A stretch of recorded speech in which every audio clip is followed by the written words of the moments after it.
at trailhead from Pettit Lake, and we're headed to McDonald Lake and Farley Lake, and that country will probably be a little bit farther than Farley Lake. I'm hoping for 6 miles today. I really hope I'm strong enough to do this. You see, I'm breathing hard, hauling up this hill here. It's quite nice actually, but it's still quite a haul for me. I ain't half the man I used to be, and my grandfather said, in fact, I never was. So let me show you what I got going on here. And so this little lake right back behind me, that's Pettit Lake. Over there is the trail I'll be coming out on. What is it, 15 days if all goes well. So hopefully we make it for another, I believe that whole loop is around 70 miles, maybe something like that, maybe a little more. I haven't counted exactly. Well, crowd, you can hear there's a waterfall right there. I thought I'd come over here and get a look at it. We turn around, see if we can't set it up for you to see there. It's pretty cool, huh? Check that out. Well, we're making it up here. I'm about a little less than a mile, I think, from Farley Lake. Pretty little meadow, little waterfalls all over the place. You know, this country really is just stunningly beautiful, actually. Really nice. I kind of like it. In fact, I like it a lot, except I can't breathe.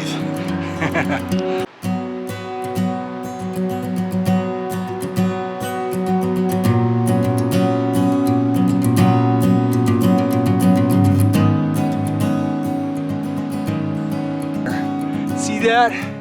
That is Farley Lake over there. And then look up behind Farley Lake. Whoa, big old mountains. Check that out. Look at that. Now I'm gonna hike about another 1.5 miles up the trail, I think.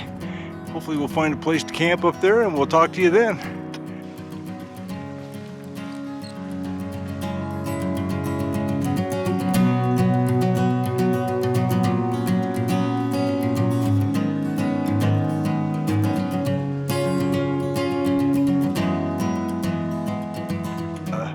So I want to show you, see right there, see that little peak?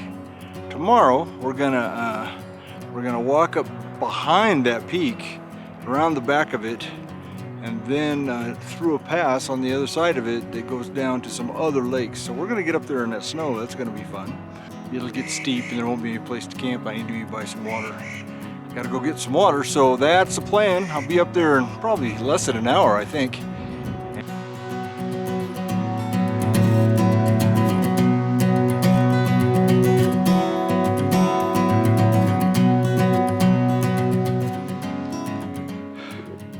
Well, good morning, kids. I have been walking up this hill. If you look back behind me, right in the sun, you can sort of see where I went. It's up that hill back there. And right behind me is Edith Lake. I would have stopped and took some pictures, except that Edith Lake has got so many mosquitoes that I had to flee for my life.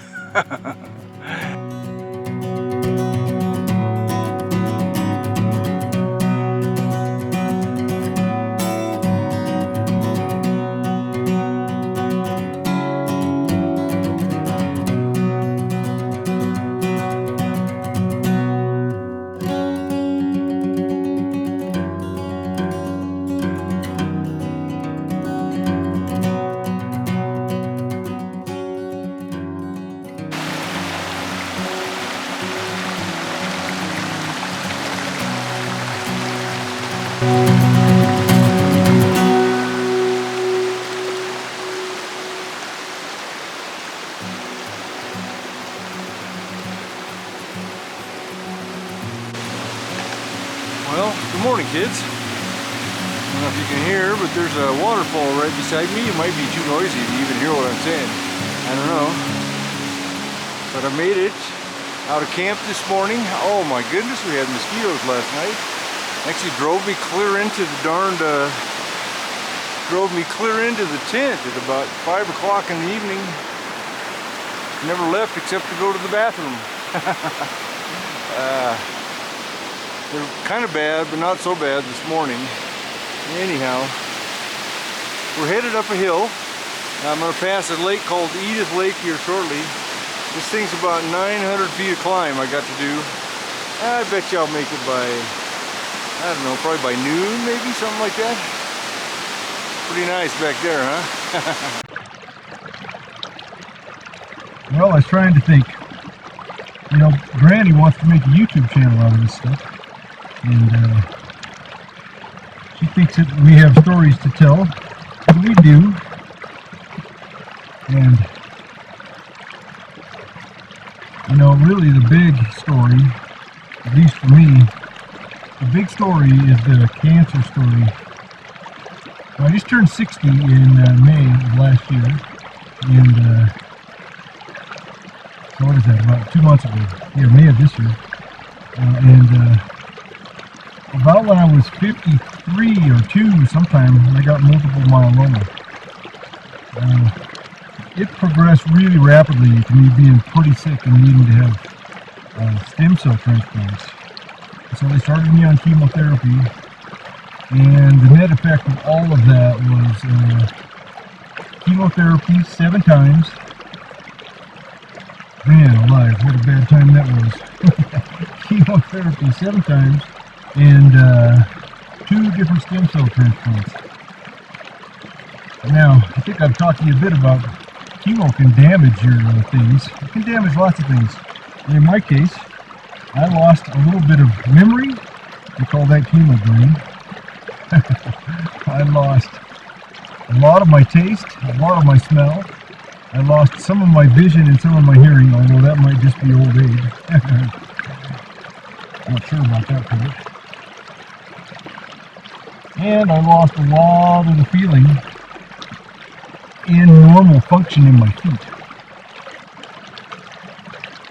Normal function in my feet, as in I don't feel stuff, and the stuff I feel is not there. Like, I feel numbness when there is no numbness. I feel pain when there is no pain. And so, you know, we've had all kinds of fooling around trying to figure that out. You know? How do you do that? You know, how do you manage that? I mean, we've tried drugs. They drugged me enough to block the pain till I could sleep. But that didn't work too good. So pretty soon, actually about a month after I get back from this trip here, we're going to go in and they're going to try and put an implant in me that's going to block that pain. What do you think of that?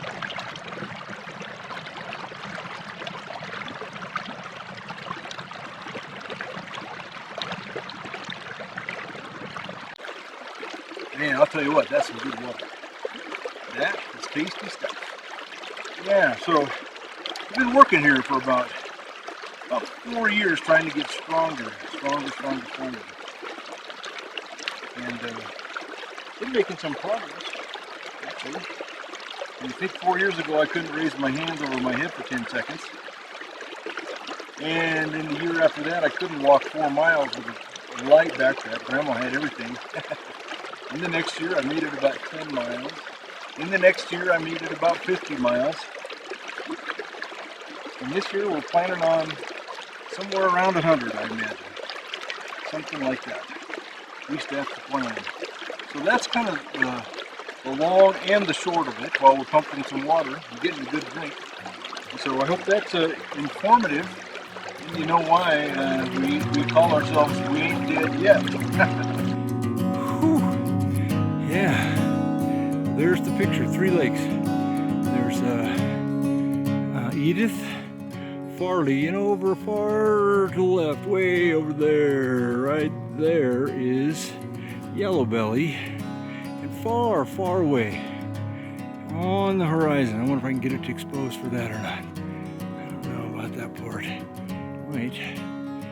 see that mountain, that big tall one. That's Castle Peak over there. Well, it looks like that 3 feet of snow they got about a month ago, some of it is still here, as you see. And I gotta go up that, so what that means is no camera, no selfie stick. I gotta get out my walking sticks and do that, because I want to be safe. It's a little bit sketchy. There's a lot of snow down there at the bottom. So I basically came from that way over there, and I'll just kind of give you a view around of what it looks like. Yeah, it was quite a haul up that thing. There was a lot of snow. I needed to have my sticks out. Yeah. Beautiful up here, guys. Really, really beautiful. Tremendous.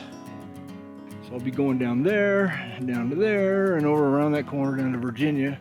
That's where I want to rest tonight. So we'll see about that. And of course, there's just beautiful country. Look at that. Now that lake down there is Toxaway Lake. And I will be going, see those trails in front of me? I don't know if you can see it, they're right there. I'll be going down there when I come back. And then up around that corner, underneath all those big cliffs, and then out, back to Pettit Lake. Yeah, this is a ton of fun. That's what I say, yahoo. Yeah, let's see how this goes here. See that big peak way over there, that one. That's called War Bonnet Peak, right there on the top of that mountain. Now I'm gonna go down through here and up through there and past War Bonnet Peak there. That's gonna be the deal. It's gonna take me 2 days to do that. I'll be crossing War Bonnet Peak on the second day.